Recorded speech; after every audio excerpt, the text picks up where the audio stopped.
ถือว่าในมื้อนี้การสูบเพื่อน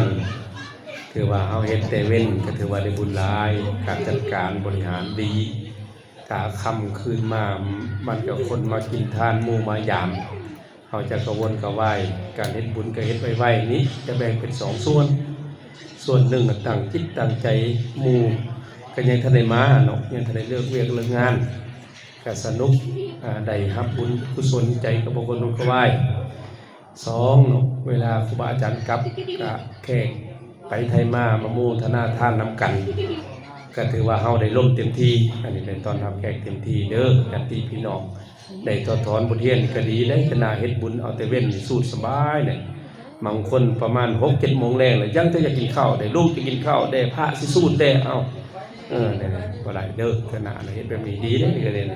สบายเฮ็ดง่ายๆสบายนี่ถือว่าเฮาได้บุญหลายเนี่ยพระเมื่อก็โอ้ยแขกคนมาก็สนุกร่วมกันพุ่นแหละ 7-8 โมงแรง9 โมงแรงสบายอ่ะนะถ้าเฮ็ดบุญตอนค่ำเดี๋ยวว่ายุ่งจะได้นี่ได้จัดรถติดได้มันยังได้มาได้อันนี้ได้เด้อนี่เด้อโยมพ่อโยมแม่ทั้งหลายเอาต่อไปตั้งใจรับพรเด้อสัพพโลกาวินิโมโตสัพพสันตภวาสิโตสัพพเวรมติกันโตนิโพโตจตุวังภวังสัพพิติโยมิวันสันตุสัพพโลกโควินาสันตุมาเตภวันวันตรายโยสุขิติขายุโกภวะอภิวาทนาสินิสนิจังวุฒาปัญจนิโนจัตตารโอธรรมาวาทันติอายุวันโนสุขังภาลั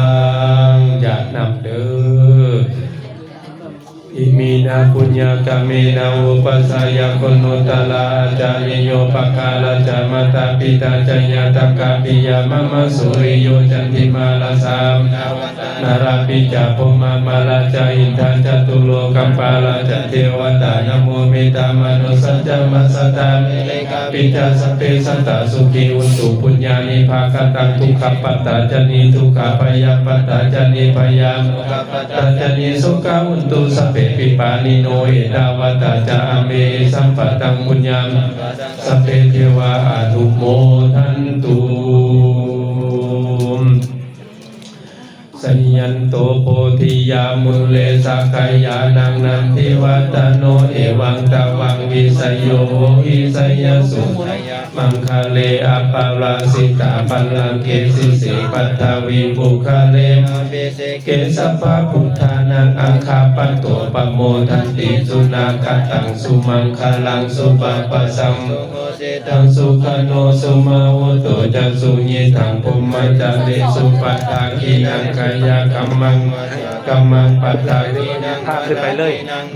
กัมมังปานิทิเตปัตตาคีนาปัตตาคีนานิกัตตวานารัมตะเถปัตตาคีนีเอาไปสิ้นเดือนเด้อ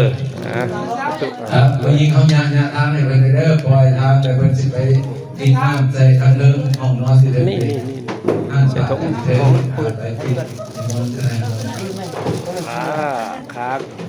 ก็ที่ว่าหายบุญเด้อหายบุญคนดีได้สิแสดงที่แต่เมื่อคืนได้เตรียมสบายเนาะแต่ก็พระ5 องค์เก่าเลยเนาะ